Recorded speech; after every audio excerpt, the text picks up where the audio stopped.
The night Emma Carter drove past Highway 47, she never expected her life to change because of two scared, glowing eyes hiding behind a stack of rusted metal.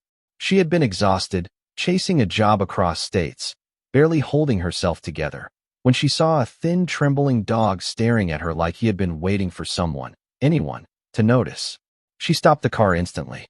When she stepped out, the dog didn't move, didn't bark. He only watched her with a mixture of fear and hope. Emma placed half her sandwich on the ground and stepped back. The dog hesitated, then devoured it as if he hadn't eaten for days. When he finished, he rested his bony chin on her shoe, silently begging her not to leave. Emma opened her car door and whispered, "Come on, buddy." The dog climbed in carefully, curling into a small shaking ball on the back seat. She named him Ranger when he wagged his tail at the sound. As they drove, a violent storm hit, lightning flashing and rain hammering the glass.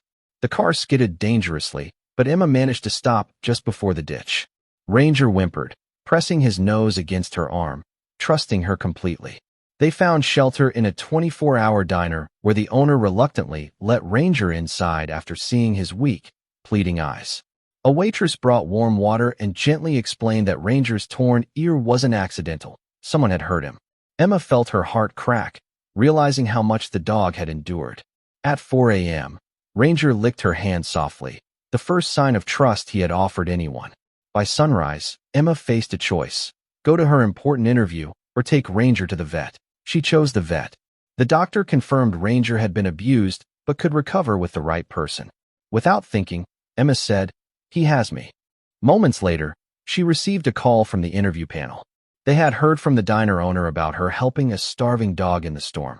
"We value compassion," they said, offering her a second chance the same day. Emma got the job. When she returned to Ranger, he ran toward her, eyes bright, tail wagging like he had finally found home. She adopted him that very afternoon. Over the following months, Ranger healed. His ribs filled out, his fear faded, and his joy returned. Every morning, he rested his head on Emma's knee as she drank coffee, reminding her of how one night changed both of their lives.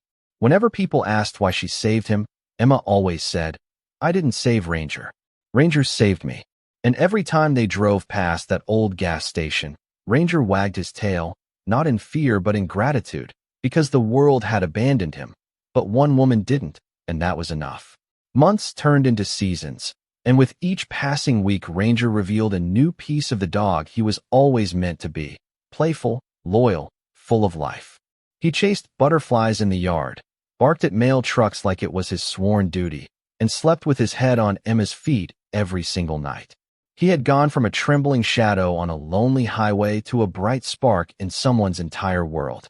But the most beautiful thing was how he watched Emma every time she put on her shoes for work, tail sweeping the floor, eyes shining with pride, as if he believed she got the job not because she was good, but because she was good to him.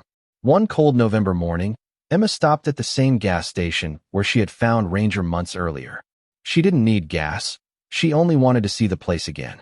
Ranger jumped out of the car and sniffed around the broken metal pile where he once hid. But this time he didn't tremble. He didn't tuck his tail.